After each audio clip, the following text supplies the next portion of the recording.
மனுநீதி சோழன் வரலாறு நமக்கு தெரியும். அது மாதிரி நீதி தவறாத ஆட்சியாளர்கள் பல பேர் இருந்திருக்கிறாங்க இந்த உலகத்துல. ஹசரத் உமர் பின் கத்தாப் அப்படின்னு ஒருத்தர், இஸ்லாத்தின் 2வது கலீஃபா இவர். அவருடைய ஆட்சி காலத்துல நடந்த ஒரு நிகழ்ச்சி. இந்த மன்னருக்கு ஒரு மகன், அவர் பேரு அபு ஷஹ்மா. அந்த மிசர் நாட்டு கவர்னர் அமர் பின் ஆஸ், அந்த மன்னருடைய மகன் கவர்னர் அவர்களுடைய கவனிப்புல இருந்தார். அந்த சமயத்துல ஒரு நாள் அவர் மதுபானா இருந்தனார். கவர்னருக்கு தெரிஞ்சு போச்சு. அவருக்கு தர்ம சங்கடமா போட்டுது. தவறு செஞ்சது மன்னருடைய மகன். யோசனை பண்ணார். அவர் மெதுவா தன்னுடைய வீட்டுக்கு அழைச்சிட்டு வந்தார்.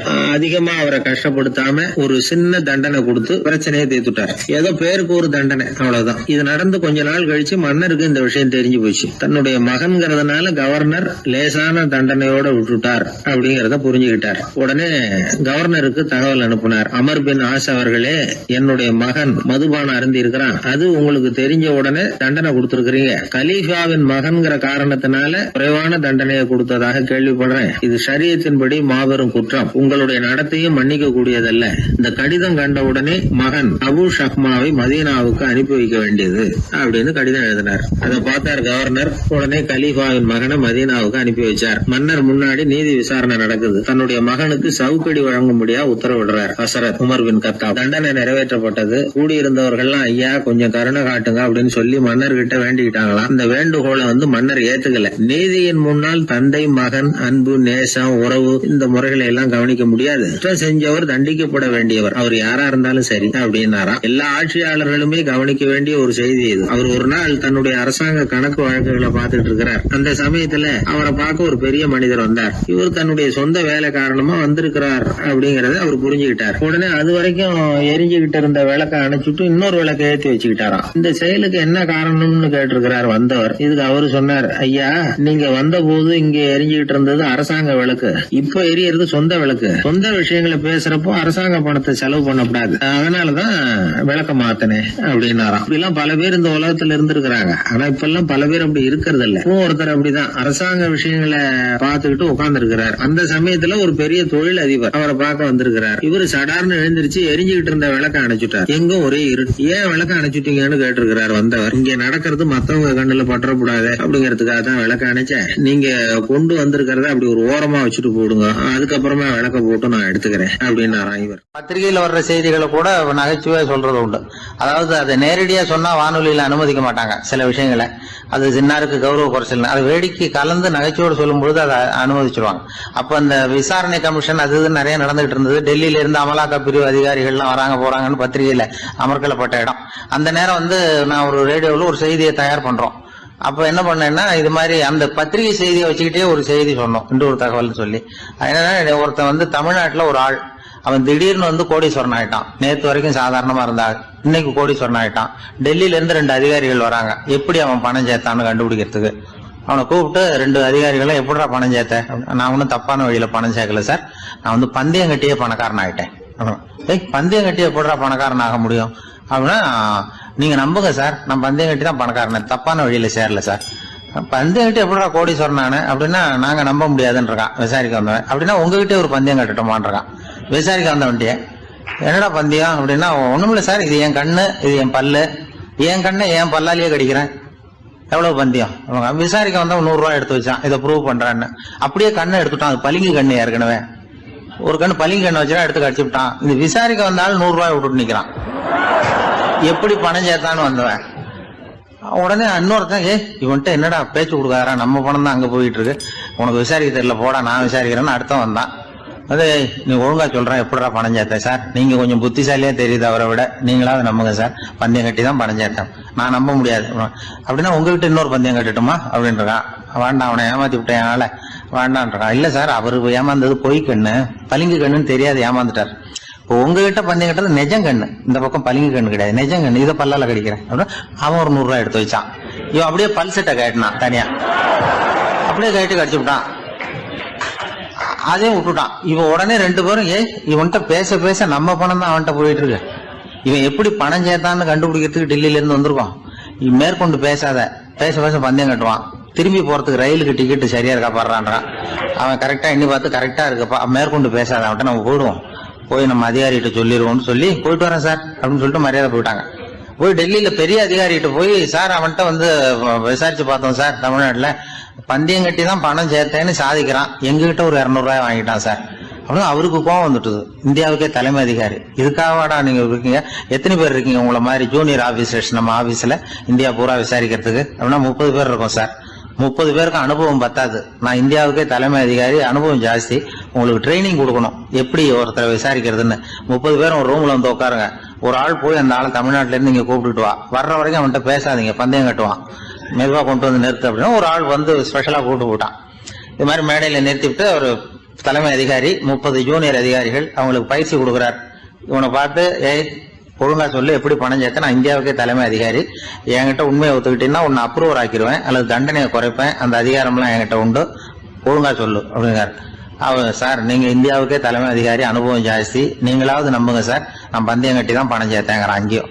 இங்கேயே வந்து இப்படி சாதிக்கிறேன், உன்னை நம்ப முடியாதரா அப்படின்னா உங்ககிட்ட ஒரு பந்தயம் கட்டுட்டுமா நானா அவர்கிட்ட போய் வேணாண்டா என் ஆளை ஏமாத்தி விட்டேன் அப்படின்னா, இல்ல சார் அவங்க ஏமாந்தது என் உடம்ப பத்தின ரகசியம், என் கண்ணு பளிங்கு கண்ணுன்னு தெரியாது, நான் பல் செட்டு கட்டியிருந்தது தெரியாது, ஏமாந்துட்டாங்க.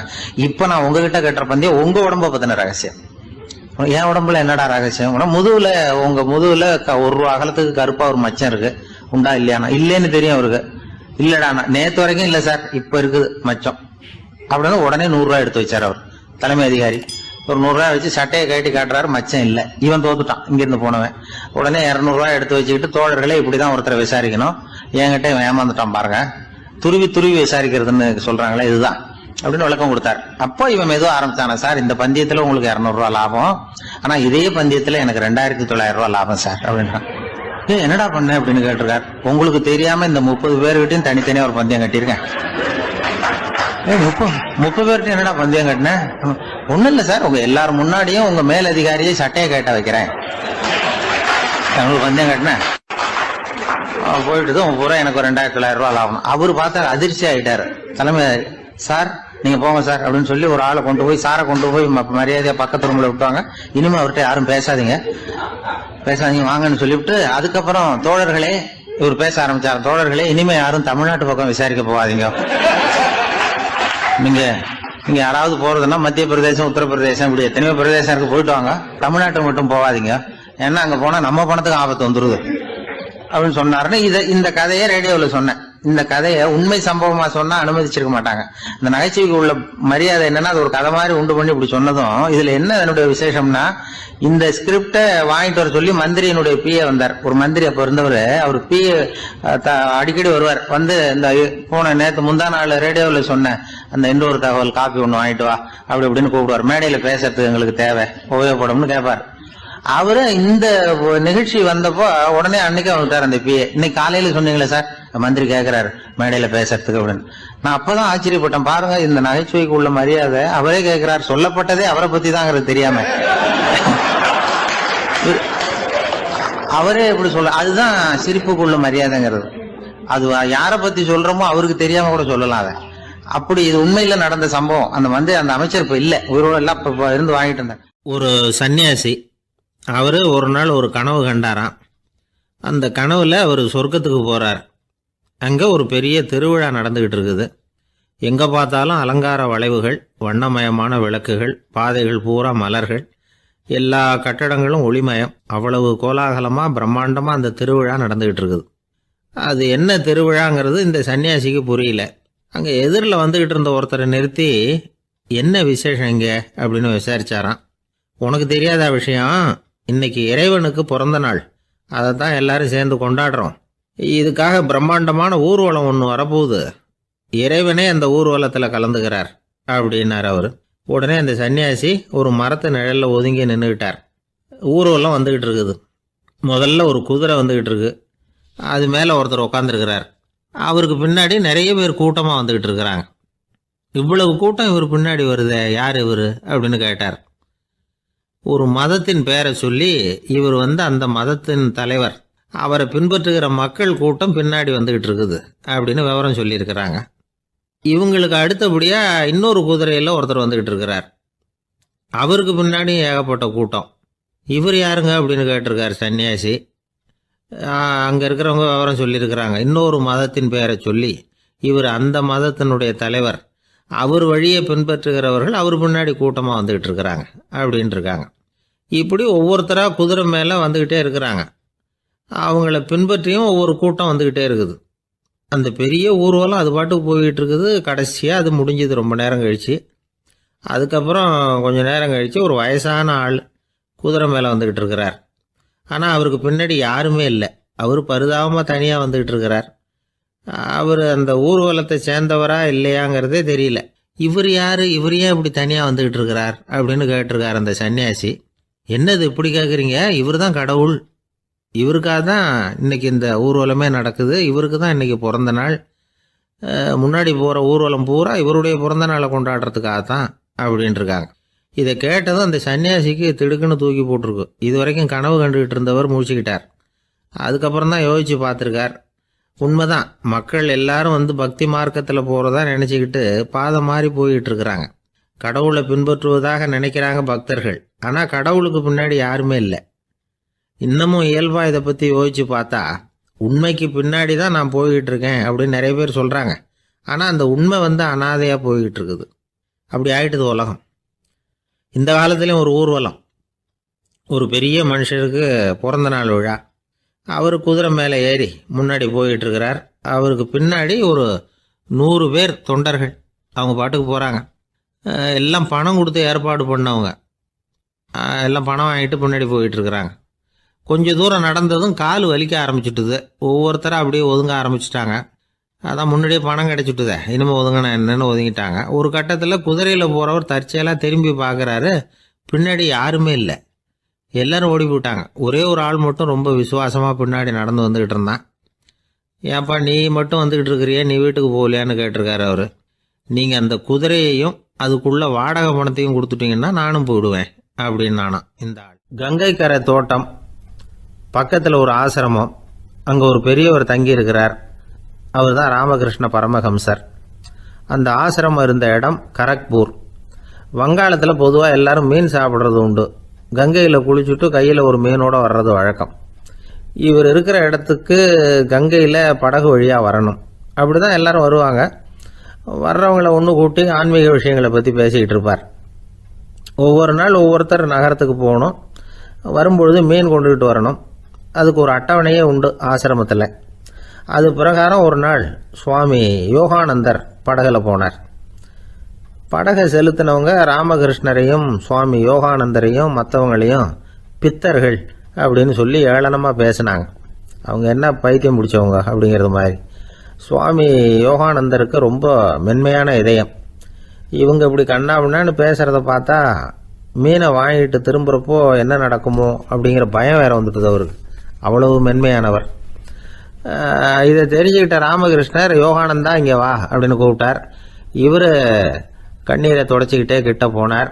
சொன்னார், ஐயா, படகு ஓட்டுறவங்க உங்களை பற்றி மோசமாக பேசுகிறாங்க. என்ன திட்டினா பரவாயில்ல, ஆனால் உங்களை அவங்க திட்டுறாங்க. அதை என்னால் தாங்கிக்க முடியல அப்படின்னார். இதை கேட்டதும் ராமகிருஷ்ணருக்கு கோபம் வந்துட்டு தான். என்னது, உன்னுடைய குருவை பற்றி அவங்க மோசமாக பேசும்பொழுது நீ சும்மா இருந்தியா? வெளியில் போ அப்படின்னு விட்டார். குரு நிந்தனை செய்கிறப்போ அதை கேட்டுக்கிட்டு சும்மா இருக்கலாமா? குரு நிந்தனையை கேட்டால் பாவம் இல்லையா? என்னை தூற்றும் போது அவங்க வந்து பாவம் செய்கிறாங்க. அதை கேட்டுக்கிட்டு நீ சும்மா இருந்தால் நீயும் பாவம் செய்கிற அப்படின்னாராம். அடுத்த நாள் சுவாமி நிரஞ்சனானந்தர் போக வேண்டிய நாள். இவர் படகுல போகும்பொழுதும் அதே மாதிரி நடந்து தான். அவங்க மோசமாக பேச ஆரம்பித்தாங்க, திட்ட ஆரம்பித்தாங்க. அப்படி கேலி பண்ண ஒருத்தனை இவர் என்ன பண்ணார், பலார்னு கன்னத்தில் அரைஞ்சிட்டார். இன்னொருத்தனை கங்கையில் தூக்கி எறியறதுக்கும் தயாராகிட்டார். அதுக்கப்புறம் அவங்க யாரும் வாயை திறக்கலை. மீன் வாங்கிட்டு வர்றப்பவும் படகுல ஒரே அமைதி. அவ்வளவு பயம் அவங்களுக்கு. ராமகிருஷ்ணர் கூப்பிட்டு விசாரித்தார் என்ன நடந்ததுன்னு. இவர் சொன்னார், அவர் யோகானந்தா போகும்பொழுது என்ன நடந்ததோ அப்படியே தான் இப்பவும் நடந்தது. குரு நிந்தனை செய்கிறத கேட்டுக்கிட்டு நான் சும்மா இருப்பேனா? ஒருத்தனை அப்படியே அரைஞ்சுட்டேன், இன்னொருத்தனை ஆற்றுல தூக்கி போட்டுருவேன்னு பயமுறுத்தினேன், அவ்வளவுதான் அப்படின்னாராம். இப்போவும் ராமகிருஷ்ணருக்கு கோபம் வந்துட்டு தான். என்ன இது, அணியறது காஷாயம், இருக்கிறது ஆசிரமம், உனக்கு இவ்வளவு கோபம் வந்ததுன்னா அப்புறம் என்னத்துக்கு ஆசிரமத்தில் இருக்கணும்? பிரம்மச்சாரி எப்பவும் அமைதியாக இருக்கணும் அப்படின்னு அறிவுரை சொன்னாராம் ராமகிருஷ்ணர். அப்போ இவர் கேட்டாராம், ஏங்க அவருக்கு ஒரு விதமான அறிவுரை சொன்னீங்க, எனக்கு வேற விதமாக அறிவுரை சொல்கிறீங்க, இதில் எது உண்மை அப்படின்னு கேட்டிருக்கார். இதுக்கு ராமகிருஷ்ணர் சொன்ன பதில் என்னென்னா, அட அசடே, சக்கரத்தில் காற்று அதிகமாக இருந்தால் குறைக்கணும், குறைச்சலாக இருந்தால் கூட்டணும். அவன் சாது, அவனுக்கு அதிக உணர்ச்சி தேவை, உனக்கு படபடப்பு அதிகம், உனக்கு பொறுமை தேவை அப்படின்னாராம். இதில் உள்ள கருத்து என்னென்னா, கல்விங்கிறது எப்படின்னா அதை சூழ்நிலைக்கு தகுந்த மாதிரி கற்பிக்கணும். எல்லாருக்கும் ஒரே மாதிரி கற்பிக்கக்கூடாது. கேட்குற ஒரு தகுதி, புரிஞ்சுக்கிற திறமை, இதை பொறுத்து கல்வி அமையணும். ஆரம்ப காலத்தில் ஒரு குரு, அப்போ ஒரு சீடன் இருந்தான். அது வேடிக்கையான குரு, வேடிக்கையான சீடன். ஒரு ஆசிரமம். ஒரு நாள் ஒருத்தன் அவசரமாக அந்த குருவை தேடி வந்திருக்கிறான். என்ன விஷயம்னு விசாரித்தார் குரு. உங்கள் சீடர் என்னை அடிச்சுட்டார் அப்படின்னு புகார் பண்ணானா அந்த ஆள். குரு சீடனை கூப்பிட்டார். அடிச்சியா இந்த ஆளை அப்படின்னு கேட்டாராம். ஆமான் இருக்கான் சீடன். ஏன் அடிச்சே அப்படின்னு கேட்டாராம். இந்த ஆள் உங்களை பற்றி மட்டமாக பேசிவிட்டான், என்னால் அதை தாங்கிக்க முடியல, அதனால தான் அடிச்சுட்டேன்ருக்கான். அப்படி என்ன பேசினா அப்படின்னு கேட்டாராம். உன்னுடைய குருநாதர் இப்போல்லாம் அர்த்தமில்லாமல் பேச ஆரம்பிச்சுட்டார் அப்படின்னு சொல்லிவிட்டான், அதனால தான் அடிச்சுட்டேன் அப்படின்னு நானா. அதுக்காக அடித்தே அப்படின்னாரான். நான் அதுக்காக அடிக்கலை குருவே, இப்பெல்லாம் நீங்கள் அர்த்தம் இல்லாமல் பேசுகிறதாக அவன் சொல்கிறான். அப்படின்னா இதுவரைக்கும் நீங்கள் அர்த்தத்தோடு பேசினதாகத்தானே அர்த்தம், அது தப்பு தானே, அதனால தான் அடித்தேன் அப்படின்னா. ஒரு சீன தேசத்து அரசர் இருந்தார். அவருக்கு வயசாயிட்டுது. அவருக்கு அடுத்தபடியாக அவருடைய புள்ள பட்டத்துக்கு வரணும், ஆட்சி பொறுப்பை ஏற்றுக்கணும். ஒரு நல்ல தலைவனுக்கு இருக்க வேண்டிய பண்புகள்லாம் தன்னுடைய மகனுக்கு இருக்கணும்னு விரும்பினார் அந்த அரசர். அதனால் இளவரசனை பக்கத்தில் இருந்த ஒரு குரு கிட்ட அனுப்புனார். இளவரசன் அவர்கிட்ட போய் சேர்ந்தான். அந்த குரு என்ன பண்ணார் தெரியுமா? இவனை பார்த்து சொன்னார், இதை பாருப்பா, நீ என்ன பண்ணுற, இப்போவே பக்கத்தில் இருக்கிற காட்டுக்கு போ, நடுக்காட்டில் போய் ஒரு இடத்துல உட்காந்துக்கோ. அங்கே என்னென்ன சத்தம்லாம் உன் காதில் விழுதுன்னு கவனித்து கேளு. உன் காதில் விழுந்த ஓசைகள் என்னென்னங்கிறத என்கிட்ட சொல்லு, அதுதான் எனக்கு தெரியணும், உனக்கு வேலையும் அதுதான் அப்படின்னு சொல்லி அனுப்பி வச்சுட்டார். இளவரசன் காட்டுக்கு போனான். குரு சொன்னபடியே ஒரு இடத்துல உட்காந்து கவனித்து கேட்டான். அதுக்கப்புறம் குருக்கிட்ட திரும்பி வந்தான். என்னென்ன சத்தம்லாம் கேட்ட அப்படின்னு கேட்டார் குரு. குருவே, காட்டில் நான் பறவைகள் சத்தம்லாம் கேட்டேன், மிருகங்களின் ஓசையையும் கேட்டேன், இதை தவிர இடி, மின்னல், மழை இதுகளோட சத்தத்தையும் கேட்டேன் அப்படின்னா. குரு யோசனை பண்ணார், நீ இன்னமும் சரியாக கேட்கல, அதனால் மறுபடியும் காட்டுக்கு போ, கொஞ்ச நாள் தங்கியிருந்து கேட்டுட்டு வா அப்படின்னார். இளவரசனுக்கு ஒன்றும் புரியல. இருந்தாலும் குருவின் கட்டளையாச்சே, மறுக்க முடியுமா? உடனே அவன் மறுபடியும் காட்டுக்கு போனான். ஒரு இடத்துல உட்காந்தான். கொஞ்ச நேரம் உன்னிப்பாக கவனித்து கேட்டான். சில நாள் கழித்து குருக்கிட்ட திரும்பி வந்தான். குருவே, இந்த தடவை சில துல்லியமான சத்தங்களை எல்லாம் கேட்டான். தேனி பறக்கிற சத்தம், நீரோடையின் மெல்லிய ஓசை, இதெல்லாம் கேட்டேன்னா. குரு சிரித்தார். நீ மறுபடியும் காட்டுக்கு போ, இன்னும் சில நாள் அங்கே இரு, முழுமையாக கவனமாக கேட்டுக்கிட்டு வா அப்படின்னு சொல்லி அனுப்பி வச்சுட்டார். இளவரசனுக்கு குழப்பம் அதிகமாயிட்டுது. ஒன்றுமே புரியல. மறுபடியும் காட்டுக்கு போனான். மௌனமாக ஒரு இடத்துல உட்காந்துட்டான். அப்படியே தியானத்தில் ஆழ்ந்துட்டான். சில நாளில் அவனுக்கு இதுவரை கேட்காத ஓசைகள்லாம் கேட்க ஆரம்பிச்சிட்டுது. இதைத்தான் நான் கேட்கணும்னு என்னுடைய குரு எதிர்பார்த்துருக்கிறாருங்கிறத புரிஞ்சுக்கிட்டான். உடனே குருக்கிட்ட ஓடனான். குருவே, இந்த தடவை காதுகளுக்கு கேட்க முடியாத சில ஓசைகளை கூட என்னால் உணர முடிஞ்சுது. பூ மலருகிற ஓசை, சூரியனால் பூமி சூடாகிறப்போ எழுகிற ஓசை, காலை பனித்துளி இந்த புல்லுலாம் குடிக்கிற ஓசை, இது எல்லாம் என்னால் நல்லா கேட்க முடிஞ்சுது அப்படின்னா. குருவுக்கு இப்போ தான் திருப்தி ஏற்பட்டு தான். இளவரசனை பார்த்து சொன்னார், இதை பாருப்பா, இப்போ தான் நாட்டை ஆளுகிற தகுதி உனக்கு வந்திருக்குது அப்படின்னு சொல்லி அதுக்கு விளக்கமும் கொடுத்தாராம். எந்த அரசன் தன்னுடைய மக்களின் இதயம் பேசுகிற மௌன மொழியை, மௌன வார்த்தைகளை கேட்குறானோ அவன்தான் ஆள தகுதி உள்ளவன். எந்த அரசன் தன்னுடைய மக்களின் உணர்ச்சிகளை உண்மையாக உணர்றானோ அவன்தான் முதன்மையான அரசன். போலி வார்த்தைகளை மட்டும் கேட்டுட்டு பல மௌன ராகங்களை காதில் வாங்கிக்காதவன் அரசனே இல்லை. எந்த நாட்டில் எப்போ ஒரு அரசன் தன்னுடைய மக்களின் உணர்ச்சிகளை கேட்க மறுக்கிறானோ அன்னையிலேருந்தே அந்த நாடு அழிய தொடங்குது அப்படின்னு அர்த்தம். இதுதான் அந்த குரு இளவரசனுக்கு போதிச்சது. வாயால் பேசுகிறத மட்டும் கேட்டு ஏமாறக்கூடாது, உணர்ச்சிகளையும் கேட்கறதுல தான் மனப்பக்குவம் உண்டாகும். மக்கள் உணர்ச்சிகளை புரிந்து கொள்ளாத அரசர்கள் நீடிச்சிருக்க முடியாது. அது மாதிரி நாடுகளில் அடிக்கடி குழப்பம் தான் உண்டாகும். அப்படி இருந்தால் அடிக்கடி ஆட்சி மாறிக்கிட்டு இருக்கும். அப்படிப்பட்ட ஒரு தேசம், அங்கே ஒரு சிறைச்சாலையில் 3 கைதிகள் பேசிக்கிட்டு இருந்தாங்க. ஒருத்தன் சொன்னான், நான் இந்த நாட்டு ராஜாவை எதிர்த்து பேசிக்கிட்டு இருந்தேன், அதனால் என்னை பிடிச்சி கொண்டாந்து இங்கே போட்டுட்டாங்க அப்படின்னா ஒருத்தன். இன்னொருத்தன் சொன்னான், நான் இந்த நாட்டு ராஜாவை ஆதரித்து பேசிக்கிட்டு இருந்தேன், அதனால் என்னை பிடிச்சி கொண்டாந்து இங்கே தள்ளிவிட்டாங்க அப்படின்னா. அது சரி, நீ என்ன தப்பு பண்ண அப்படின்னு சொல்லி மூணாவது ஆளை பார்த்து இவங்க கேட்டாங்க. அதுக்கு அந்த ஆள் சொல்கிறான், நான் தான் இந்த நாட்டு ராஜா அப்படின்னா. ஒரு ஊரில் ஒரு மன்னர் இருந்தார். அழகான அரண்மனையில் அவர் இருந்தார். அந்த அரண்மனையை விட அழகாக ஒரு மாளிகையை அந்த ஊர்லேயே வேற ஒருத்தன் கட்டியிருந்தான். அப்படி கட்டி முடித்ததில் அவனுக்கு ரொம்ப பெருமை. எத்தனையோ செல்வந்தர்கள்லாம் வந்து பார்த்துட்டு, இந்த மாளிகையை விலைக்கு கொடுத்துட்றியா, எவ்வளவு விலை சொன்னாலும் சரி நாங்கள் வாங்கிக்கிறதுக்கு தயாராக இருக்கோம் அப்படின்னு சொல்லி கேட்டு பார்த்துட்டாங்க. நான் இதை விற்கிறதுக்கு தயாராக இல்லை அப்படின்னு சொல்லிவிட்டான். அவ்வளவு சிறப்பாக கலை அம்சத்தோடு அதை கட்டி முடிச்சிருக்கிறான். அதுவே ஒரு பெரிய அரண்மனை மாதிரி இருந்ததுன்னா பார்த்துங்களேன். சுற்றிலும் அழகான பூந்தோட்டம். ஒரு நாள் அவன் எங்கேயோ வெளியூர் போயிட்டு திரும்பி வந்துக்கிட்டு இருக்கிறான். அப்போது அந்த மாளிகை தீப்பெட்டி எரிஞ்சிக்கிட்டு இருக்கு. பதறி போட்டான். விலைக்கு கேட்டவங்க யாராவது இதை செஞ்சுருக்கணும், இல்லைன்னா மன்னரே செய்த சதியோ என்னவோ, இப்படிலாம் அவனுக்கு சந்தேகம். ஒரு மூலையில் உட்காந்து அழ ஆரம்பிச்சிட்டான். அந்த சமயத்தில் அவனுடைய மகன் அங்கே ஓடி வந்தான். அப்பா அழாதீங்க, இதை நான் நேற்று ராத்திரியே நம்ம ஊர் மன்னருக்கு விற்றுட்டேன். இதை கட்டி முடிக்க நமக்கு எவ்வளவு செலவாச்சோ அதை போல் 3 மடங்கு விலைக்கு விற்றுட்டேன், கவலைப்படாதீங்க. இதை விட அழகான மாளிகையை நாம் புதுசாக கட்டிக்கலாம்னா. இதை கேட்டதும் அழுதுகிட்டு இருந்தவன் அழுகையை நிறுத்தினான், சிரிக்க ஆரம்பிச்சிட்டான். இதே இடத்த நான் வந்து மன்னர்கிட்ட இருந்து விலைக்கு வாங்குவேன், இதை விட அழகான மாளிகையை கட்டுவேன் அப்படின்னு சுற்றி நின்று எல்லார்கிட்டையும் சொல்லிக்கிட்டு இருந்தான். இந்த சமயத்தில் அவனோட இளைய மகன் ஓடி வந்தான். அப்பா, அண்ணன் சொன்னதெல்லாம் சரிதான், மன்னர்கிட்ட விலை பேசினதெல்லாம் உண்மைதான், ஆனால் விற்றது பேச்சு அளவில் தான். இனிமே தான் பத்திரம் வாங்கணும், எழுதணும், நீங்கள் கையெழுத்து போடணும், பதிவு பண்ணணும், மன்னர்கிட்ட பணம் வாங்கணும். அதுக்காகத்தான் உங்களை எதிர்பார்த்துக்கிட்டு இருந்தோம். அதுக்குள்ளே இப்படி ஆயிட்டுதுன்னா. இப்போ சிரிச்சுக்கிட்டு இருந்தவன் சிரிப்பை நிறுத்தினான். மறுபடியும் குழந்தை மாதிரி அழ ஆரம்பிச்சிட்டான். இது ஒரு சம்பவம். இதிலிருந்து என்ன தெரியுது? அந்த அழகான மாளிகை தன்னுடையது அப்படின்னு நினைக்கும் பொழுது அவனுக்கு அழுகை வந்தது. அது தன்னுடையது இல்லை அப்படின்னு நினைக்கிற போது சிரிப்பு வந்தது. மறுபடியும் அது தன்னுடையது தான் அப்படிங்கிற உணர்வு வரும்பொழுது அழுகை. எது எதிலிருந்து நீ நீங்கி இருக்கிறாயோ அது அதிலிருந்து உனக்கு துன்பம் இல்லை அப்படிங்கிறார் திருவள்ளுவர்.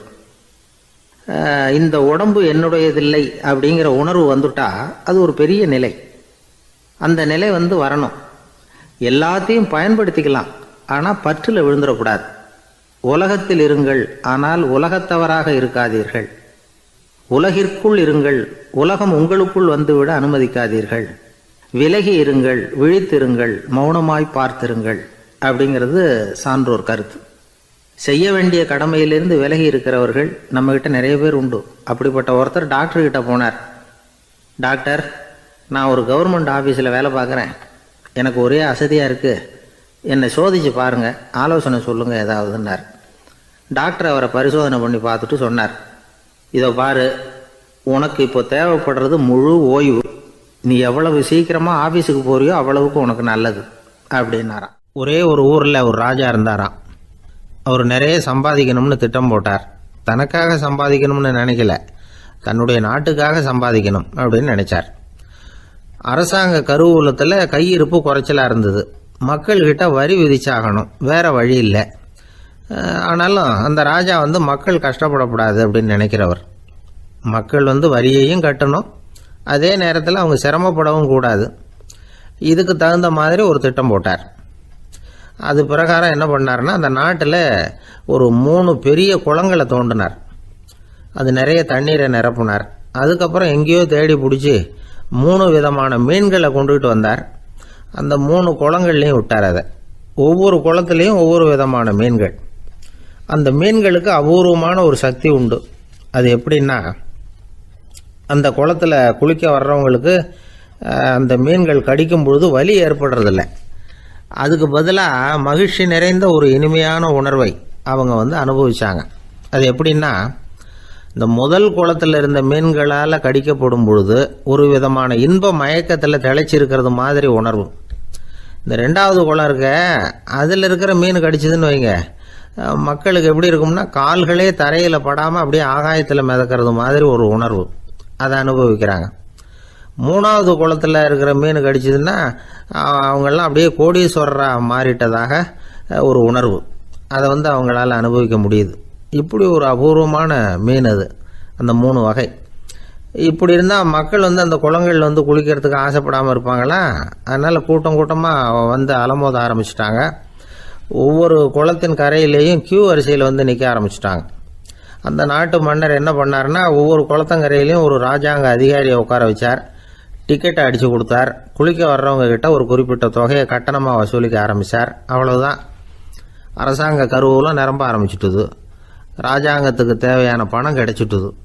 இது ஒரு கதை. இதை பற்றி என்ன நினைக்கிறீங்க? அதாவது மக்களுக்கு சுமை தெரியாமலே வரி வசூல் பண்ணுறது நல்லது தானே அப்படின்னு நினைப்பீங்க. ஆனால் இன்றைக்கும் உலகத்தில் பல அரசாங்கங்கள் இதே மாதிரி 3 குளங்களை வெட்டி வச்சிருக்குது. மக்களும் அதில் குளிச்சுக்கிட்டு தான் இருக்கிறாங்க. அது எப்படிங்கிறீங்களா? அந்த முதல் குளம் தான் சினிமா தியேட்டர். அதில் குளிக்கிறவங்க தான் ஒரு விதமான இன்ப மயக்கத்தில் தெளிச்சிருக்கிறது மாதிரியான உணர்வை அனுபவிக்கிறவங்க. 2வது குளம் தான் சாராய கடை. இந்த குளத்தில் குளிக்கிறவங்க தான் கால்களே தரையில் படாமல் ஆகாயத்தில் மிதக்கிறது மாதிரி உணர்வை அனுபவிக்கிறவங்க. 3வது குளம் லாட்ரி டிக்கெட். இதில் குளிக்கிறவங்க தாங்கள் அப்படியே கோடீஸ்வரர்களாக மாறினது மாதிரி ஒரு உணர்வு, அதை அனுபவிக்கிறவங்க. இன்றைக்கி பல நாடுகள் இந்த குளங்களை பயன்படுத்திக்கிட்டு தான் வராங்க. ஒரு பூவில் வண்டு உட்காருது. அதில் இருக்கிற தேனை வண்டு எடுக்குது. இந்த சமயத்தில் அந்த பூவுக்கு வலிக்குமா? அதுக்கு வலிக்கிறது இல்லை. அந்த பூவோட மலர்ச்சியும் வளர்ச்சியும் குன்றி போகிறதும் கிடையாது. ஒரு ராஜா மக்கள்கிட்ட வரி வசூல் பண்ணும் பொழுது மக்களுக்கு சிரமமும் தெரியக்கூடாது, அதே நேரத்தை அதனால் அவங்க வாழ்க்கையும் கெட்டு போயிடக்கூடாது. அது மாதிரி வரி வசூல் பண்ணணுமா? இது காளிதாசனின் ரகுவம்சத்தில் காணப்படுகிற ஒரு கருத்து. ஒரு சின்ன குழந்தை தவறுதலாக ஒரு 25 காசு நாணயத்தை மூழ்கி விட்டுது. காசு வயத்துக்குள்ளே போயிட்டுது. அந்த குழந்தையோட தாய் உடனே குழந்தைய தூக்கிட்டு ஆஸ்பத்திரிக்கு புறப்பட்டாங்க. அப்போ அந்த பக்கமாக ஒருத்தர் வந்தார் தெருவில். என்ன விவரம்னு கேட்டார். இவங்க சொன்னாங்க, குழந்தை காசை முழுங்கிட்டுது, அதுதான் அவசரமாக ஆஸ்பத்திரிக்கு தூக்கிட்டு ஓடுறேன் அப்படின்னாங்க. அவர் சொன்னார், கவலைப்படாதம்மா, உடனே இப்படி கொடுங்க குழந்தைய அப்படின்னு கையில் வாங்கினார். ஒரு கையில் அந்த குழந்தையோட கால் 2ஐயும் பிடிச்சி தலைகீழாக தூக்கி பிடிச்சார். இன்னொரு கையால் அந்த குழந்தையோட வயத்தில் குறிப்பாக ஒரு இடத்துல அப்படியே தேடி அந்த சுட்டு விரலால் ஒரு இடத்துல பொட்டுன்னு தட்டினார். உடனே காசு அந்த குழந்தையோட வாய் வழியாக வெளியில் விழுந்துட்டுது. காசை எடுத்துக்கிட்டு, இந்தாங்கம்மா உங்கள் குழந்தை அப்படின்னார். ரொம்ப நன்றிங்க, நிச்சயமாக நீங்கள் ஒரு டாக்டராக தான் இருக்கணும், என்னுடைய யூகம் சரிதானே அப்படின்னாங்களாம் அந்த அம்மா. அதுக்கு அவர், இல்லைங்க, நான் ஒரு இன்கம் டேக்ஸ் ஆஃபீஸர், வருமான வரி அதிகாரி அப்படின்னு சொல்லிவிட்டு போனாராம். சில பேருக்கு தொட்டதெல்லாம் வெற்றியா முடியும், சில பேருக்கு தொட்டதெல்லாம் தோல்வியா முடியும். இதுல உள்ள ரகசியம் என்ன? அதை தெரிஞ்சுக்கணும்னா இந்த கதையை கேளுங்க. ஜப்பான்ல ஒரு பெரிய வீரர் இருந்தார். அவர் பேரு நொபுனாகா. அவர்கிட்ட இருந்த படை வீரர்கள் கொஞ்சம் பேர் தான். சிறிய படை பலத்தை வச்சுக்கிட்டு பெரிய பெரிய படைகளை எல்லாம் முறியடிச்சிருக்கிறார். அவர் அவ்வளவு சாமர்த்தியம் உள்ளவர். ஒரு தடவை எதிரி மீது படையெடுத்து போயிருக்கிறார். அப்போ அவருடைய படை வீரர்களுக்கும் தளபதிக்கும் ஒரு சந்தேகம் வந்துட்டுது. இந்த போர்ல நாம வெற்றி பெற முடியுமா அப்படிங்கிற சந்தேகம் இருந்தாலும் இதை எப்படி தலைவர்கிட்ட தெரிவிக்கிறது?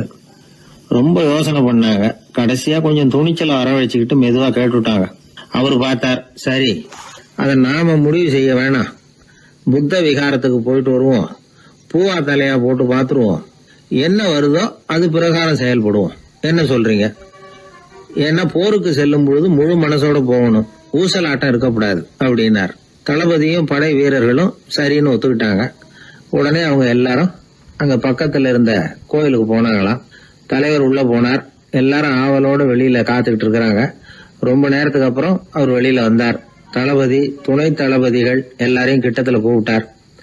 அவங்க முன்னிலையில ஒரு தங்க காசை எடுத்தார். இத பாருங்க, இப்ப பூவா தலையா போட்டு பாத்துருவோம். பூ வந்தா தோத்துருவோம், தலை வந்தா ஜெயிச்சிருவோம். அதனால பூ விழுந்தா போர் வேணாம், அதை தவிர்த்துருவோம். தலை விழுந்ததுன்னா போருக்கு போவோம். விதி இப்போ நம்ம கையில தான் இருக்கு. இங்க என்ன தீர்ப்பு கிடைக்குதோ அது பிரகாரம் நடப்போம் அப்படின்னு சொல்லிவிட்டு தங்க காசு சுண்டி போட்டார். அது அப்படியே சுழன்று மேல போய் கணீர்னு தரையில விழுந்தது. எல்லாரும் ஆவலோடு அதை குனிஞ்சி பாக்குறாங்க. தலை விழுந்திருக்குது. ஒரே மகிழ்ச்சி, ஆரவாரம். அதுக்கப்புறம் அவங்களுக்கு சந்தேகம் வரவே இல்லை. அப்படியே உறுதியான ஒரு முடிவோட போருக்கு போனாங்க. வெற்றியோட திரும்பி வந்தாங்க. வெற்றி விழா நடக்குது. தளபதி பேசுறார். இந்த வெற்றியை காசுதான் முடிவு பண்ணுச்சு, அதனால விதியை வெல்ல யாரால முடியும் அப்படின்னார். சொல்லிவிட்டு உட்கார்ந்தார். அப்போ அந்த தலைவர் தன்கிட்ட இருந்த அந்த தங்க காசை எடுத்து ரகசியமா தளபதி கிட்ட கொடுத்தாராம். தளபதி அதை வாங்கி பாக்குறாரு. அந்த நாணயத்துல 2 பக்கமும் தலைதான் இருக்குது. இதுல இருந்து என்ன தெரியுதுன்னா, வெற்றியின் ரகசியம் என்னன்னா மன உறுதி தான். எதை செஞ்சாலும் மனக்குழப்பம் இருக்கக்கூடாது. எண்ணி துணிக கருமம், இது வள்ளுவர் வாக்கு. பரீட்சை ரிசல்ட் வர்ற சமயம் ஒரு பையன் ஒரு காசை சுண்டி போட்டு தலையா பூவா பாத்துக்கிட்டு இருந்தான். என்னப்பா பாஸா ஃபெயிலா பாக்குறியா அப்படின்னு கேட்டாங்க.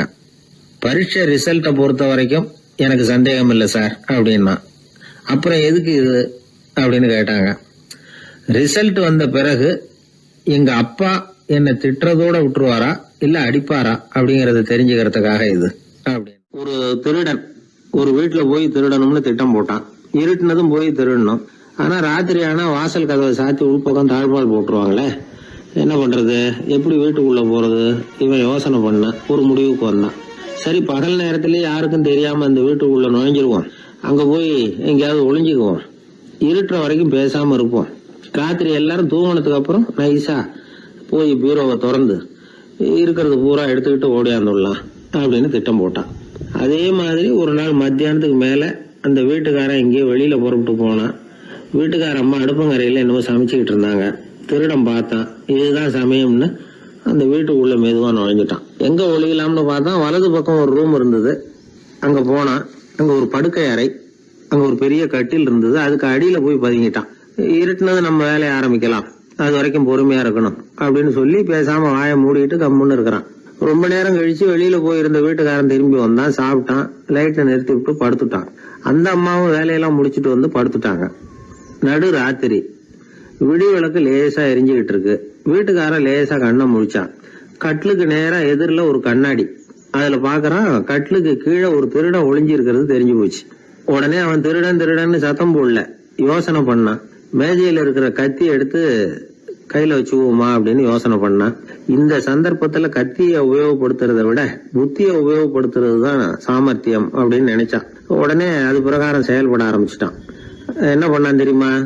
எதையும் வெளியில காட்டிக்காம ரொம்ப சர்வசாதாரணமா தன்னுடைய மனைவி கிட்ட பேச ஆரம்பிச்சான். மனைவியும் புத்திசாலி, அதனால அவங்களுக்கு தெரியும். அவங்களும் வீட்டுக்காரர் கேட்ட கேள்விக்கு பொருத்தமா பதில் சொல்ல ஆரம்பிச்சாங்க. இவன் கேட்டான், இத பாரு, நமக்கு குழந்தை பிறந்தா அதுக்கு கிருஷ்ணமூர்த்தின்னு தான் பேர் வைக்கணும் அப்படின்னா. அதெல்லாம் முடியாது.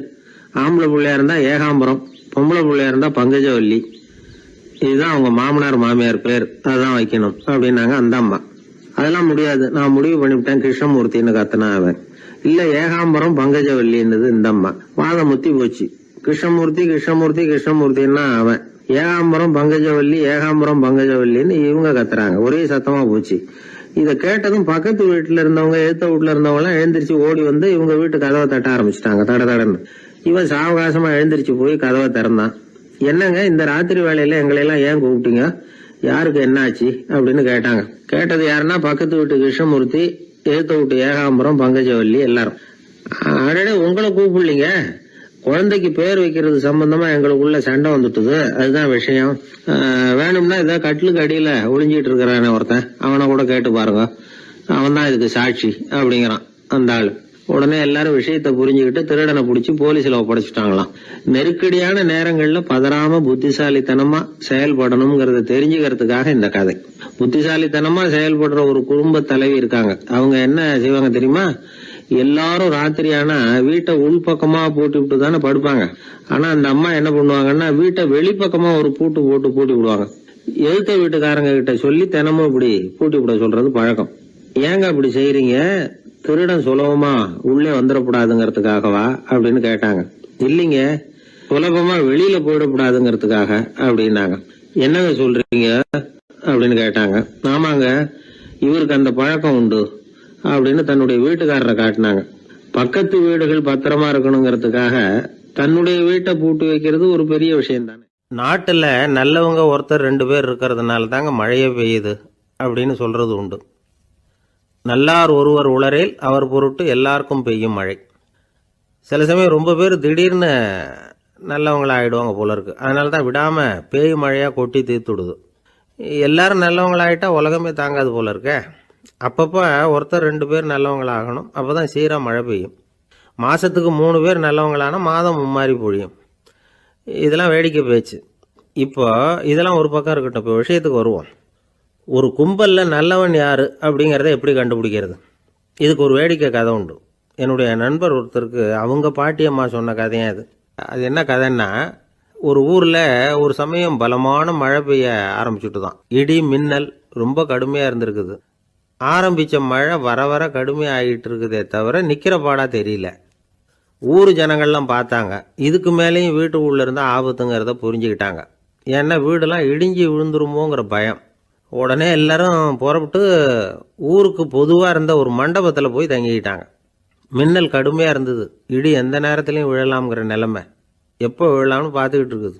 அந்த மண்டபத்தில் இருந்த ஜனங்கள் மனசுக்குள்ள ஒரு பயம். நம்ம கூட்டத்தில் யாராவது ஒரு கெட்டவன் பாவம் பண்ணவன் இருந்தால் கூட இடி இந்த மண்டபத்தில் விழுந்துரும், அது எல்லாருக்கும் ஆபத்து அப்படின்னு நினச்சாங்க. சரி, இதுக்கு என்ன பண்ணலாம் அப்படின்னு யோசனை பண்ணாங்க. அந்த கூட்டத்தில் ஒரு பெரியவர் இருந்தார். அவர் ஒரு யோசனை சொன்னார். இதை பாருங்க, அதுக்கு ஒரு வழி இருக்குது. அதோ எதிர்த்தாப்புல கொஞ்சம் தூரத்தில் ஒரு உயரமாக மரம் ஒன்று இருக்குது பாருங்க. பொதுவாக இடி சுலபமாக விழறது அது மாதிரி உயரமான மரத்தில் தான். நம்ம கூட்டத்தில் இருக்கிறவங்க எல்லாரும் ஒவ்வொருத்தராக போய் அந்த மரத்தை தொட்டு விட்டு திரும்பி வந்துடணும்.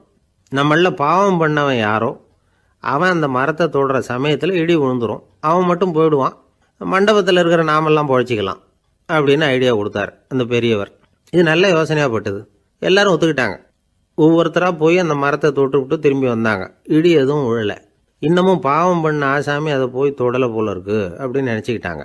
ஒவ்வொருத்தராக போகிறாங்க. எல்லாரும் போய் தொட்டுவிட்டு வந்தாச்சு. இன்னும் ஒரே ஒரு ஆசாமி தான் பாக்கி. கடைசியாக இருந்த அந்த ஆள் பயந்துட்டான். இது வரைக்கும் இடி விழலைன்னா இப்போ என்ன அர்த்தம்? இப்போ நாம தான் பாக்கி, நாம தான் தப்பு பண்ண ஆள் போல இருக்கு அப்படின்னு நினச்சிட்டான். அதனால் துணிச்சலாக போய் தொடுறதுக்கு பயந்தான்.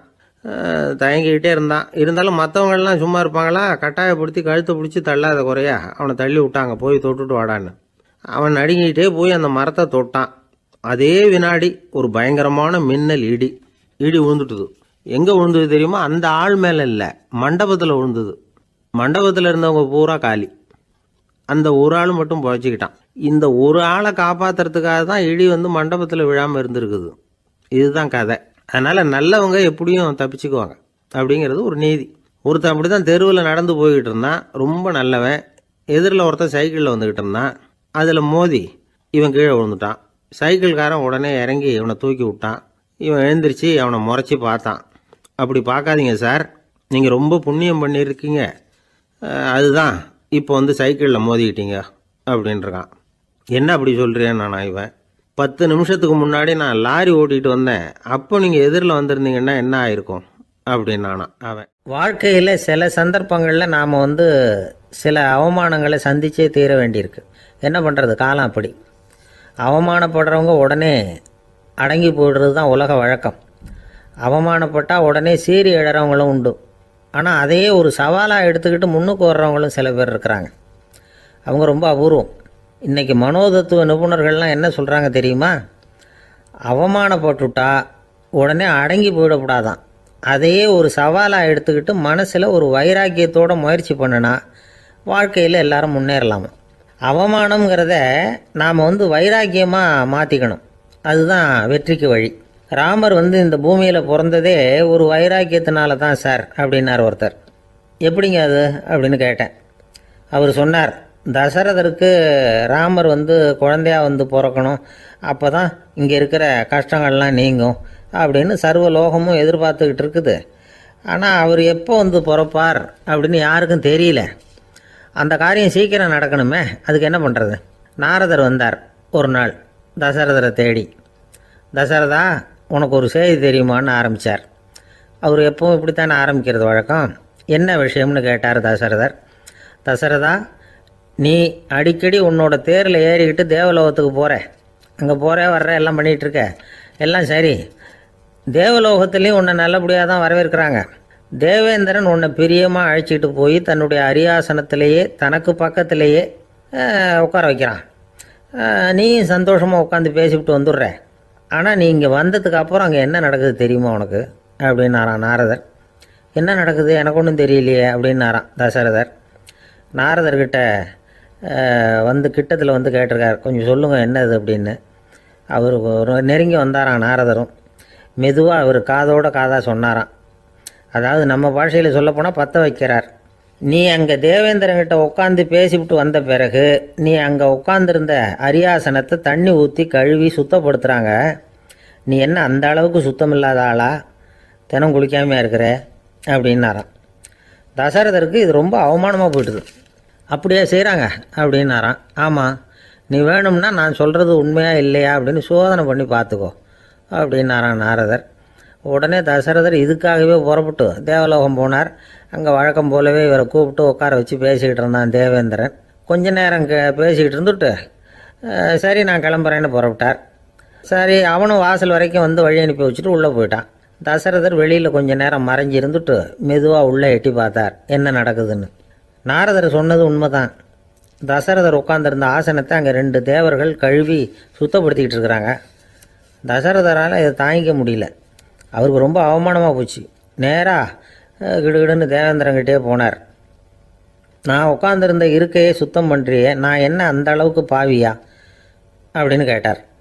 ரொம்ப கோபமாக கேட்டார். தசரதரே, மனுஷனுக்கு 3 கடன்கள் உண்டு. தேவ கடன், ரிஷி கடன், பித்ரு கடன். இதை தீர்க்காதவன் பாவியாகிறான். இதில் மகனை பெறுவதால் தான் பித்ரு கடன் தீரும். உனக்கு மகன் கிடையாது, அதனால் நீ பாவி ஆகிற. பாவி உட்காந்துருந்த இடம்ங்கிறதுனால அதை சுத்தம் செய்ய வேண்டியது எங்கள் கடமை அப்படின்னு நானும் தேவேந்திரன். இந்த இடத்துல தசரதருக்கு ஏற்பட்ட அவமானம் ஒரு வைராக்கியமாக மாறிச்சு. தேவேந்திரனே கேட்டுக்கோ, ஒரு மகனை பெற்ற பிறகு தான் இந்த சபையில் மறுபடியும் அடி எடுத்து வைப்பேன் அப்படின்னு சொல்லிவிட்டு போயிட்டாரான். போய் புத்திர காமேஷ் யாகம் பண்ணார். புத்திரர்கள் பிறந்தார்கள். இந்த கதையில் உள்ள கருத்து என்னென்னா, தேவேந்திரன் தசரதரை அப்படி அவமானப்படுத்தலைன்னா அவருக்கு இப்படி ஒரு வைராக்கியம் பிறந்திருக்குமா யோசிச்சு பார்க்கணும். நமக்கு ஏற்படுகிற சில அவமானங்களையும் வைராக்கியமாக மாற்றிக்குவோம். அப்படி மாற்றிக்கிட்டோம்னா வாழ்க்கையில் முன்னேறலாம். நம்ம ஆளுங்க சில பேர் அவமானத்தை வைராக்கியமாக மாற்றிக்கிறது எப்படி தெரியுமா? நம்மக்கிட்ட ஒரு பையன் சொன்னான், எங்கள் அப்பா என்னை எல்லாருக்கும் முன்னாடி வச்சு திட்டிவிட்டார், பொறுப்பு இல்லாமல் ஊர் சுற்றுறேன்னு சொல்லி அவமானப்படுத்தி விட்டார். இனிமேல் நீ என் முகத்திலேயே முழிக்காதரா போடான்னு வேற சொல்லிவிட்டார். எனக்கு ரோஷம் வந்துட்டுது. அந்த அவமானத்தை வைராக்கியமாக மாற்றிக்கிட்டேன். அன்னையிலேருந்து அவர் முகத்திலேயே முழிக்கிறது இல்லை அப்படின்னா. அப்படியான்னு கேட்டோம். ஆமாங்க, அவர் வீட்டில் இல்லாத நேரமாக பார்த்து உள்ள சமையல் கட்டுக்கு போய் சாப்பிட்டுட்டு நைஸாக வெளியில் வந்துடுவேன் அப்படிங்கிறான் அவன். எனக்கு அதிர்ஷ்டமே இல்லை சார் அப்படின்னார் ஒருத்தர். ஏன் அப்படி சொல்கிறீங்கன்னு கேட்டோம். வியாபாரம் பண்ணலாம்னு ஒரு கடை வச்சேன். வேண்டிய போட்டவங்க கூட என் கடையில் எதுவும் வாங்க மாட்டேங்கிறான். எல்லாரும் அடுத்த கடைக்கு தான் போகிறான் அப்படின்னு சொல்லி ரொம்ப அழுத்துக்கிட்டார். இதுக்கு போய் அதிர்ஷ்டம் இல்லைன்னு சொல்லாதீங்க. வாடிக்கையாளர்களை கவர்றது எப்படிங்கிறது உங்களுக்கு தெரியல, அதுதான் குறை அப்படின்னும். சார், உங்களுக்கு தெரிஞ்ச அந்த ரகசியத்தை எனக்கும் கொஞ்சம் சொல்லி கொடுங்களேன் அப்படின்னார். சரி, உங்கள் காதை இப்படி கொடுங்க அப்படின்னு சொல்லி அது சம்பந்தமாக பெரிய வல்லுநர்கள் சொல்லியிருக்கிற கருத்துக்களை அவர்கிட்ட சொல்ல ஆரம்பித்தோம். அதாவது இந்த வாடிக்கையாளர்களை கவர்றதுக்கு வல்லுநர்கள் பல ஆலோசனைகளை ஏற்கனவே சொல்லி வச்சிருக்கிறாங்க. அது சம்பந்தமாக அனுபவப்பட்டவங்க, அதை தெரிஞ்சு வச்சுக்கணும். அதாவது கடை வச்சிருக்கிறவங்க எல்லாரும் இதை கொஞ்சம் காதில் வாங்கி வச்சுக்கணும். எதை இப்போ சொல்ல போகிறத. எப்பவும் பணத்தை சம்பாதிக்கிறதுலேயே குறியாக இருக்கக்கூடாதான். அதை விட முக்கியமாக நீங்கள் சம்பாதிக்க வேண்டியது வாடிக்கையாளர்களுடைய மன நிறைவு. வர்றவங்க திருப்தியோடு போகணும், அது முக்கியம். அதில் கவனமாக இருக்கணும். கடைக்கு வர்ற ஒருத்தர் ஏதாவது ஒரு குறை சொல்கிறாருன்னு வச்சுங்க, அதை அலட்சியப்படுத்தக்கூடாது. ரொம்ப அக்கறையோடு அதை காது கொடுத்து கேட்கணும். அப்படியா சார், அதை நான் அவசியம் கவனிக்கிறேன் அப்படின்னு சொல்லணும். ஒருத்தர் வரார், சார் நேற்றுக்கு உங்கள் கடையில் இதை நான் வாங்கிட்டு போனேன், வீட்டில் இது வேணான்னு சொல்லிவிட்டாங்க, அது திருப்பி கொடுக்கறதுக்காக தான் வந்திருக்கிறேன் அப்படின்னு சொல்லி திருப்பி கொடுக்குறார். உடனே நீங்கள் முகம் சுளிக்கக்கூடாது, எரிச்சல் படக்கூடாது. வழக்கம் போல் நிதானமாக முகம் அலர்ச்சியோடு அதை திருப்பி வாங்கிக்கணும். இவ்வளவு ரூபாய்க்கு சாமான் வாங்கினா இந்த ஸ்பூன் அன்பளிப்பு, இப்படி ஏதாவது கொடுக்கலாம். பண்டிகை காலங்கள்லேயும் பொருள்கள் வாங்குறவங்களுக்கு இப்படி ஏதாவது பொருத்தமாக ஒரு அன்பளிப்பு கொடுக்கலாம். நீங்கள் கொடுக்கறது ஒரு சர்வசாதாரணமான பொருளாக இருந்தால் கூட அது வாங்குற ஒரு மனசில் ஒரு மகிழ்ச்சியை ஏற்படுத்தும். எதுவும் உங்களால் கொடுக்க முடியலன்னா உங்கள் முகம் நிறைஞ்ச சிரிப்பையாவது கொடுங்க, அது போதும். உங்கள் கடையில் இல்லாத ஒரு பொருளை வாடிக்கையாளர் கேட்குறார். உடனே இல்லைன்னு முகத்தில் அடிச்சது மாதிரி சொல்லிடக்கூடாது. கொஞ்சம் உட்காருங்க சார் அப்படின்னு சொல்லி உங்க பணியாளர் யாரையாவது அனுப்பி வெளியில இருந்து வாங்கிட்டு வர சொல்லி அவர்கிட்ட கொடுக்கலாம். சில பேர் உங்க கடைக்கு வரும்பொழுது அவங்க வீட்டு குழந்தைகளையும் கூப்பிட்டுக்கிட்டு வர்றாங்கன்னு வைங்க. நீங்க என்ன செய்யணும்னா அந்த குழந்தைகளை முதல்ல கவனிக்கணும். அது கண்ணத்தை கிள்ளணும், அதுகிட்ட விளையாடணும், அதுக்கு ஏதாவது மிட்டாய் பிஸ்கட் எதையாவது கொடுத்து அது கவனத்தை கவரணும். அதுக்கப்புறம் பெரியவங்களை கவனிக்கலாம். உங்கள் கடையில் வேலை செய்கிற பணியாளர்கள் சுத்தமாக இருக்கணும். சிரிச்ச முகம், சுறுசுறுப்பு, இது ரெண்டும் அவங்களுக்கு தேவை. அழுது வடிஞ்சிக்கிட்டு இருக்கக்கூடாது.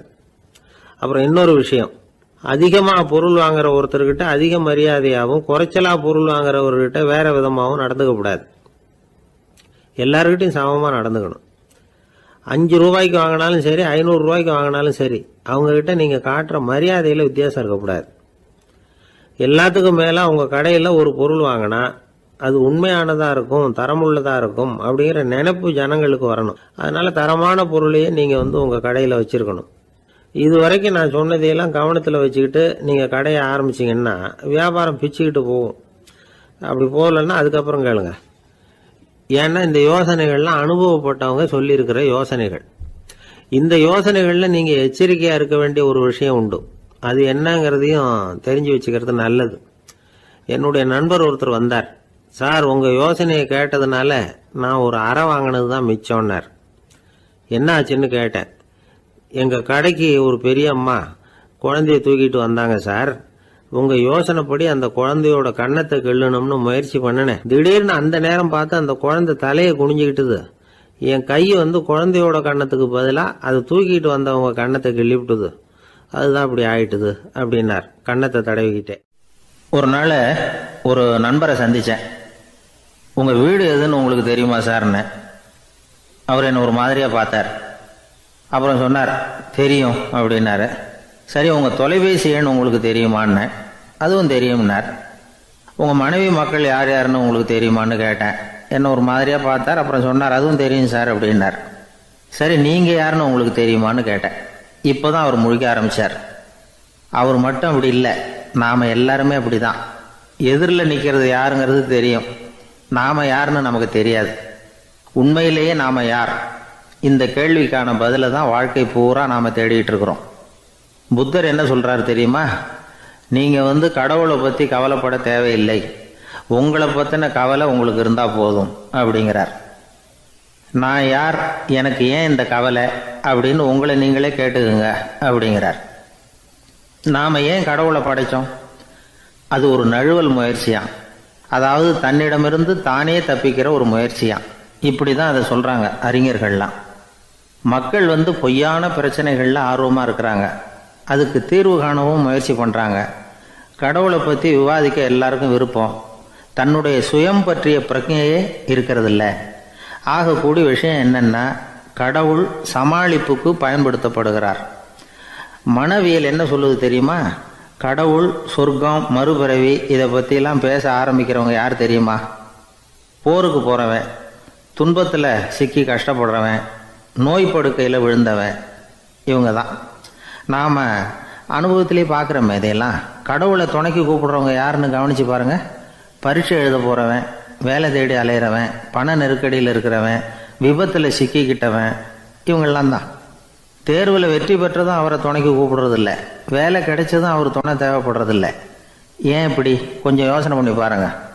துன்பம் வருகிற போது அந்த துன்பத்தை தவிர்க்க வேண்டிய நிலையில் அதிலிருந்து நழுவி போகிறதுக்காக பிரார்த்தனை தேவைப்படுது. எல்லாம் நல்லபடியாக நடக்கிறப்போ பிரார்த்தனை செய்கிறதில்ல.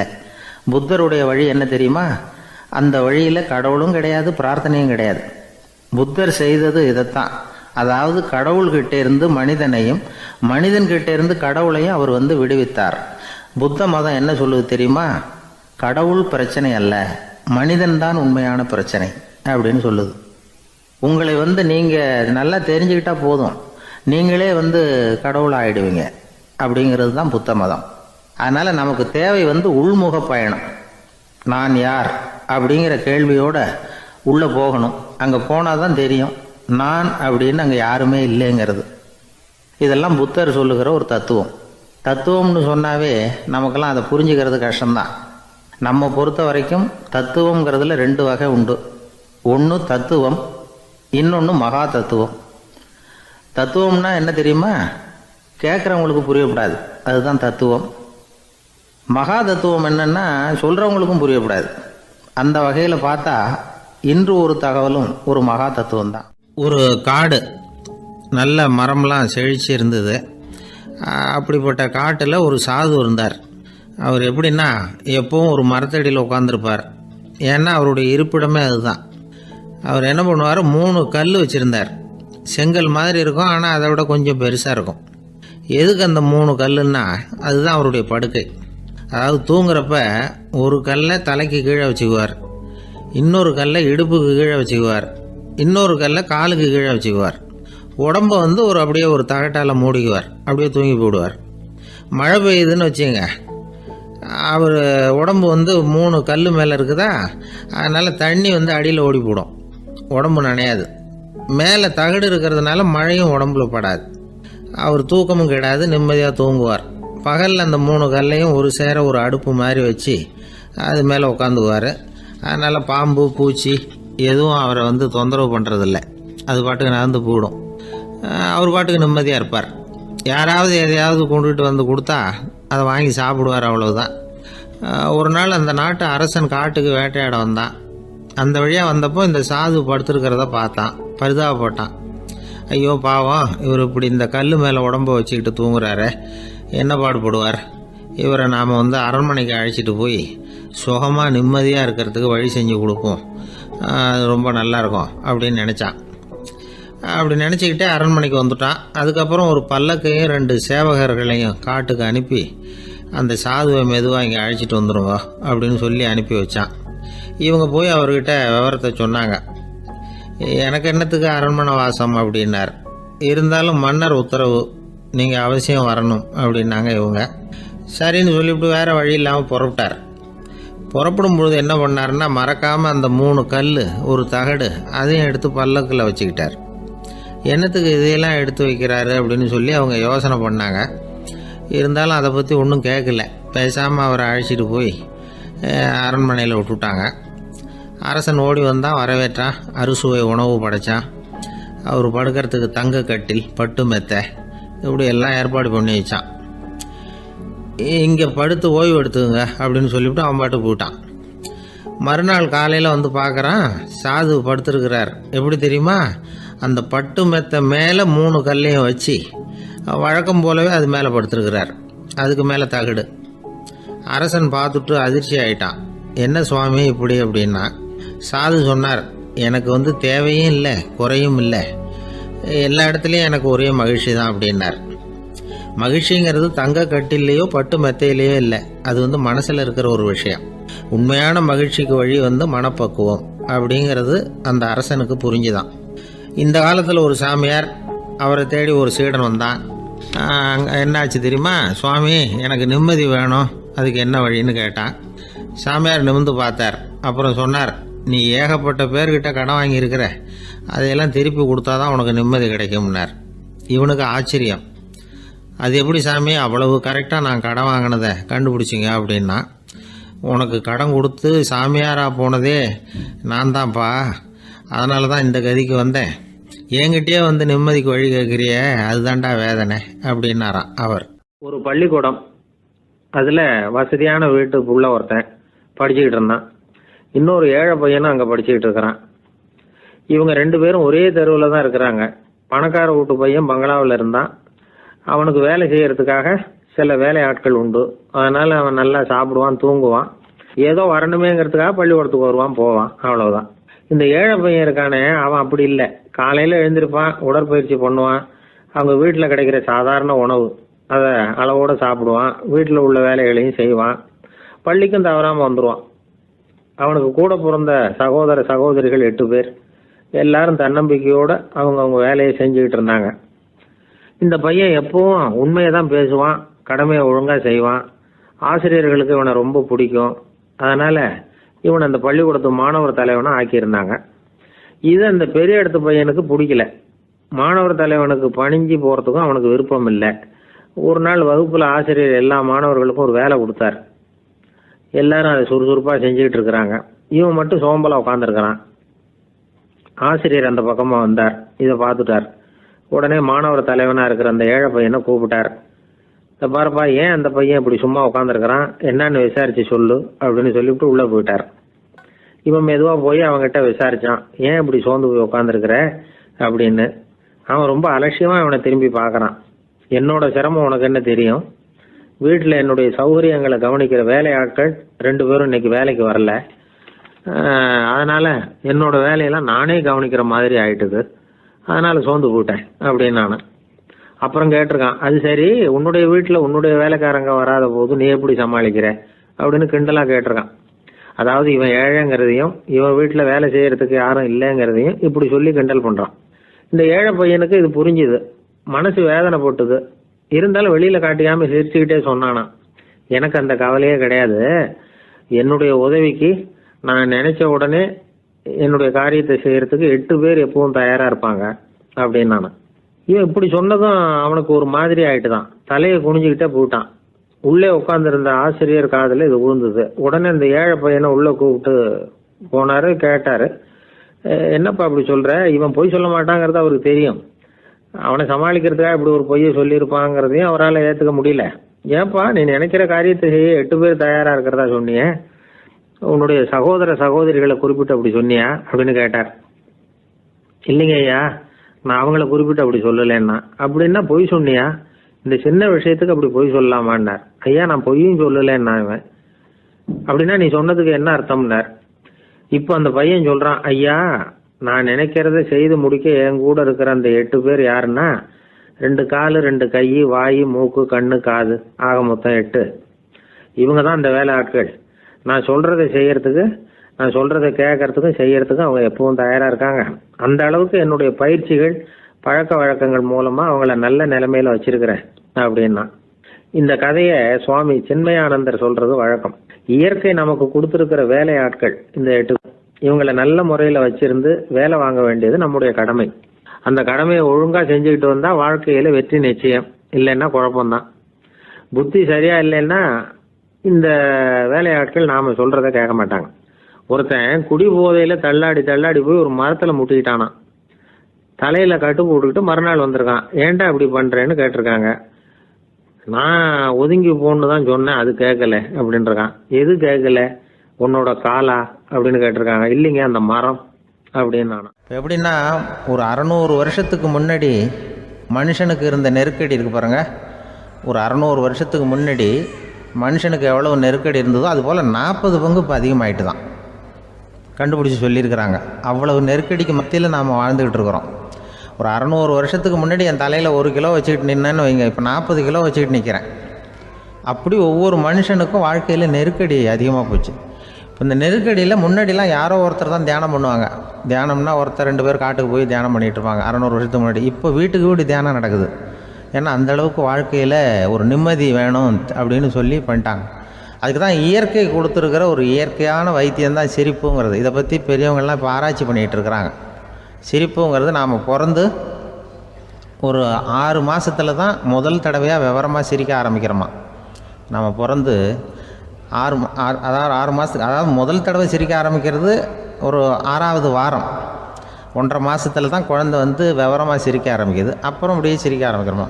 அதெல்லாம் இப்போ கணக்கு எடுத்துருக்குறாங்க. ஒரு குழந்தை ஒரு நாளைக்கு 200 தடவை சிரிக்குதான் ஒரு குழந்தை. பெரியவங்கள்லாம் 15 தடவை சிரிக்கிறாங்களாம். 200 தடவை சிரிச்சுக்கிட்டு இருந்த நாம் அப்படியே குறைஞ்சி 15 ஆகிட்டு. அதனால தான் இருதய நோயெல்லாம் வருது, ஹார்ட் அட்டாக்லாம் வருதுன்னு கண்டுபிடிச்சிருக்கிறாங்க. 200 சிரிப்புக்கு வந்து அது வந்து இயல்புத்தன்மை, மனுஷனுடைய இயல்புத்தன்மை சிரிக்கிறது. அதுக்கு ஜோக்கே தேவைப்படாது. ஆனால் இப்போ காலங்காலமாக நாம் என்ன போதிக்கப்பட்டு வந்திருக்கிறோம்னா, சிரிப்புங்கிறது ஒரு பாவமான செயல். ஒரு முதலாளிக்கு முன்னாடி தொழிலாளி சிரித்தா மரியாதை குறைச்சல், ஒரு கணவனுக்கு முன்னாடி மனைவி சிரித்தா மரியாதை குறைச்சல், அது மாதிரி ஒரு வாத்தியாருக்கு முன்னாடி பையன் சிரித்தா மரியாதை குறைச்சல், ஒரு ஆஃபீஸருக்கு முன்னாடி பியூனு சிரித்தா மரியாதை குறைச்சல், இப்படின்னு சொல்லி சிரிப்புங்கிறது ஏதோ மரியாதை குறைவான செயல்னு காலங்காலமாக நாம் போதிக்கப்பட்டு வந்திருக்கிறோம். இப்போ மரபு ரீதியாகவே அந்த சிரிப்பு வந்து நம்மகிட்ட சிறைப்பட்டு தான், அடங்கி போச்சு. அந்த சிறைப்பட்டிருக்கிற சிரிப்பை வெளியில் கொண்டு வர்றதுக்கு தான் ஜோக்குன்னு ஒரு சாவியை போட வேண்டியிருக்கு. வேறு இந்த ஜோக்குக்கும் சிரிப்புக்கும் சம்மந்தம் இல்லை. அதை ஏற்கனவே இருக்கிறத வெளில கொண்டு வரதுக்கு ஒரு சாவி மாதிரி உபயோகப்படுதுன்னு இப்போ அதை பற்றி ஆராய்ச்சி பண்ணுறவங்களாம் சொல்கிறாங்க. ஏன்னா சிரிப்புக்கு ஜோக்கு தேவைப்படாது. இப்போ ஒரு குழந்தை தொட்டிலில் படுத்துருக்குன்னு வைங்களேன், குழந்தை தொட்டிலில் இருக்குது, அது முகத்துக்கிட்ட போய் ஒரு கிளுகிழுப்பை ஆட்டுங்க சிரிக்கும். அந்த கிளுகிழுப்பை சத்தமே சிரிக்க வைக்கிறதுல அதுதான் மனுஷனுடைய இயல்புத்தன்மை. அது என்ன ஜோக்காது? சத்தம். ஒரு கிளுகிழுப்பையை கொண்டு போய் குழந்தை முகத்துக்கிட்ட ஆட்டினா சிரிக்குதே, அதுதான் இயல்புத்தன்மை. அதே கிளுகிழுப்பையை ஒரு தாத்தா மூஞ்சிக்கிட்ட ஆட்டுங்க, கோவம் வந்துடும், அடிக்க வருவார். என்னடா விளையாட்டு இது அப்படிம்பாரு. ஏன்னா அவர் சிரிச்சுக்கிட்டு இருந்தவர், அப்படி இருந்தவர் ஒரு காலத்தில். ஒரு கிளுகிழுப்பைக்கு சிரித்தவர் ஒரு காலத்தில் இப்போ கோவப்படுறாருன்னா அந்த அளவுக்கு நம்ம மாறி போயிட்டே வந்துக்கிட்டு இருக்கிறோம். அதனால் அந்த இயல்புத்தன்மை மாறாமல் இருக்கணுங்கிறது ரொம்ப முக்கியம். அதுக்காக எல்லோரையும் குழந்தையாக்க முடியாது. மனுஷன் எல்லோரும் இனிமேல் வயசுங்கிறது கூட ஆகிட்டே தான் இருக்கும். அதுக்காக குறைச்சிக்கிட்டே போக முடியாது. அதுக்கு யாராவது மருந்து கண்டுபிடிச்சாதான் உண்டு. ஆனால் ஒருத்தர் மருந்து கண்டுபிடிச்சாராம், சொல்லுவாங்க. ஒரு டாக்டர் ஒரு மாத்திரை கண்டுபிடிச்சாராம். ஒரு மாத்திரை சாப்பிட்டா ஒரு வயசு குறையும், ஒரு மாத்திரை சாப்பிட்டா ஒரு வயசு குறையும் அப்படின்னு ஒரு மாத்திரையை கண்டுபிடிச்சிருக்காரு. ஒரு பாட்டி அம்மா, 90 வயசு பாட்டி, அது போயிருக்கு. அதே டாக்டர்கிட்ட போய், ஐயா எனக்கு ஒரு பாட்டில் மாத்திரை கொடுங்க, இந்த வயசு குறையிற மாத்திரை அப்படின்றது. அவர் ஒரு பாட்டில் கொடுத்தார் மாத்திரை. பாரும்மா பாட்டியம்மா, ஒரு மாத்திரை சாப்பிட்டா ஒரு வயசு குறையும், எடுத்துகிட்டு போகணும்னு கொடுத்துருக்காரு டாக்டர். இந்த 90 வயசு பாட்டி எடுத்துகிட்டு வீட்டுக்கு வந்துட்டு மறுநாள் அதே டாக்டர்கிட்ட போயிருக்கு. 30 வயசு பொண்ணாக போச்சான்.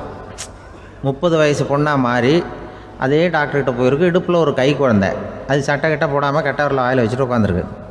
நேராக டாக்டர்கிட்ட போய், டாக்டர் நேற்று வந்தேன், ஏதோ ஒரு மாத்திரை சாப்பிட்டா ஒரு வயசு குறையுன்னீங்க, நான் ஏதோ ஒரு ஆர்வத்தில் ஒரு 30-40 மாத்திரை சாப்பிட்டேன், இப்படி ஆகிட்டேன் அப்படின்னு.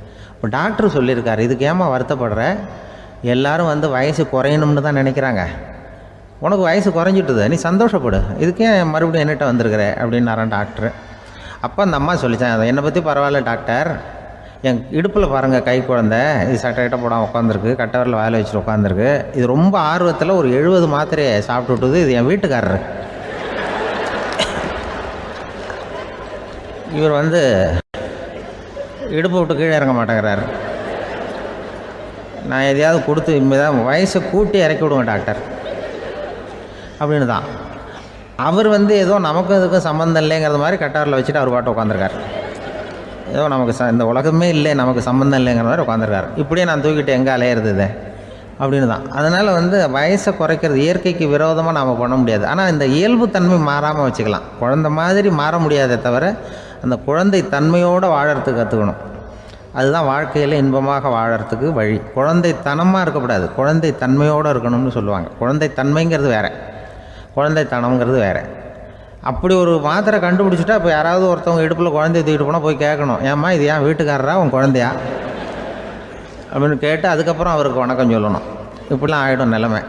இயற்கையை நம்ம மாற்ற முடியாது. அதுக்கு தகுந்தாப்புல தான் நாம் பண்ணணும். குழந்தை தன்மையோடு வாழறதுக்கு குடும்பத்தில் குழந்தை தன்மைங்கிறது எப்படின்னா, இப்போ சில பேருக்கு அந்த குழந்தைத்தன்மை உண்டு. ஒரு வீட்டில் ஒரு புள்ள படுத்துருக்கு, அம்மா எழுப்புறாங்க, காலேஜுக்கு நேரமாச்சு எழுந்திரிப்பா, காலேஜுக்கு நேரமாச்சு எழுந்திரிப்பா அப்படின்ட்டு. அந்த அம்மா அந்த புள்ளை சொல்லியிருக்கு, ஐயோ எனக்கு காலேஜுக்கு போகிறதுக்கே பிடிக்கலம்மா, என்னை தொந்தரவு பண்ணாத, காலேஜுக்கு போகிறதுக்கு எனக்கு பிடிக்கல அப்படின்னு தான். அப்போ அந்த அம்மா சொல்லியிருக்கு, ஏன் உனக்கு காலேஜுக்கு போகிறதுக்கு பிடிக்கல, கல்லூரிக்கு போகிறதுக்கு, அதுக்கு 2 காரணம் சொல்லு அப்படின்னுருக்க. அப்போ அந்த புள்ளை சொல்லிச்சான், ஏன் பிடிக்கலன்னா, கல்லூரியில் இருக்கிற வாத்தியாருக்கும் என்னை பிடிக்க மாட்டேங்குது, ஆசிரியர்களுக்கும். 2வது காரணம், கல்லூரியில் படிக்கிற மாணவர்களுக்கும் என்னை பிடிக்கல, அதனால் நான் காலேஜுக்கு போக மாட்டேன்ற குழந்தை புள்ள சொல்லியிருக்கு. அம்மா அப்படிலாம் நீ இதுக்காக போகாமல் இருக்கக்கூடாது, நீ போய் தான் ஆகணும் அப்படின்னு பிடிவாதமாக அந்த அம்மா பிள்ளைய எழுப்புனாங்களாம்.